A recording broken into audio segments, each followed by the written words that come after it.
আসসালামু আলাইকুম প্রিয় শিক্ষার্থীরা, কেমন আছো? আজকে আবু বকর সিদ্দিকের লখার একুশে গল্পের মূলভাব ও বিষয়বস্তু আলোচনা করব। ভিডিওটি ভালো লেগে থাকলে অবশ্যই চ্যানেলটি সাবস্ক্রাইব করবে। লখার একুশে গল্পের মূলভাব।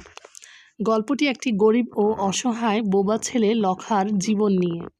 লখার বাবা নেই, আর তার মা ভিক্ষা করে সংসার চালায়। লখার জীবন খুবই কষ্টের। সে ফুটপাতে শোয়, ঠান্ডা গরম সহ্য করে, ক্ষুধার্ত থাকে, আর দিন কাটায় গুলি খেলে, কাগজ কুড়িয়ে এবং মারামারি করে। কিন্তু লখার মধ্যে একটি জেদ ও সাহস আছে। সে খুবই দুষ্ট আর বুদ্ধিমান। লখা রাতের অন্ধকারে একা একা রেললাইন পার হয়, বন জঙ্গলে ঢোকে, কাঁটায় পা ফুটে, গায়ে আঁচড় লাগে, কিন্তু থামে না। সে একটি গাছে উঠে সেখানে থোকা থোকা রক্তলাল ফুল পাড়ে। তারপর সকালে শহীদ মিনারে যাওয়া মিছিলে যোগ দেয়। সবাই গায়ে গরম কাপড় পরে আছে, কিন্তু লখার গায়ে কিছুই নেই। তার হাতে শুধু সেই রক্তলাল ফুলের গুচ্ছ। সে বোবা, তাই গান গাইতে পারে না, শুধু আ আ শব্দ করে।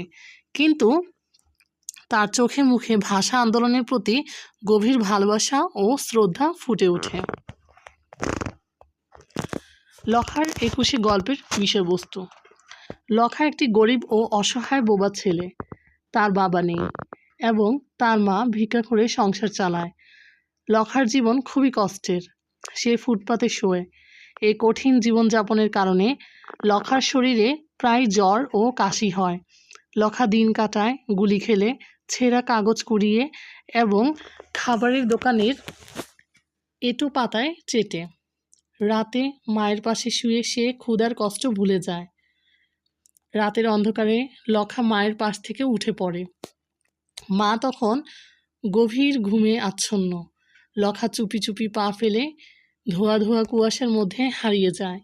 সে রেল লাইনের দিকে এগিয়ে যায়, যেখানে দুটি রেল লাইন মরা সাপের মতো শুয়ে আছে। লখা ইটের টুকরো দিয়ে রেল লাইনে ঠুক ঠুক শব্দ করে এবং কান পেতে শোনে। সে মনে মনে গানের সুর শুনতে পায়, যা তাকে অনুপ্রাণিত করে।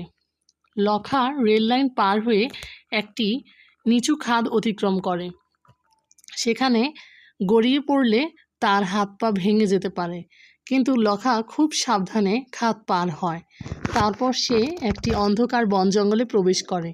সেখানে ঝিঝি পোকার ডাক এবং গাছের ছায়া তাকে ভয় দেখায়।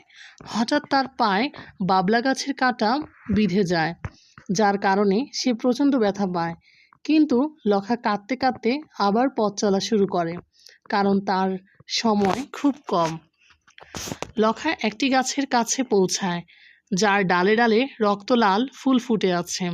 দিনের বেলায় রেল লাইন থেকে দাঁড়িয়ে সে ওই ফুলগুলোকে অবাক হয়ে দেখত।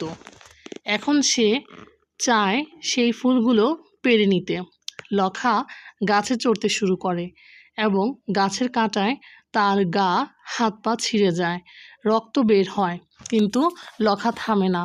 সে গাছের মগডালে পৌঁছে সেখানে থোকা থোকা রক্তলাল ফুল পাড়ে। তারপর সেগুলো নিয়ে মাটিতে নেমে আসে। সকালে 21শে ফেব্রুয়ারির প্রভাত ফেরি শুরু হয়। শত শত মানুষ হাতে ফুল নিয়ে শহীদ মিনারের দিকে এগিয়ে যায়। লখাও এই মিছিলে যোগ দেয়। সবাই গায়ে গরম কাপড় পরে আছে, কিন্তু লখার গায়ে কিছুই নেই। তার হাতে শুধু সেই রক্তলাল ফুলের গুচ্ছ। লখা বোবা, তাই সে গান গাইতে পারে না, শুধু আ আ শব্দ করে। কিন্তু তার চোখে মুখে ভাষা আন্দোলনের প্রতি গভীর ভালোবাসা ও শ্রদ্ধা ফুটে ওঠে।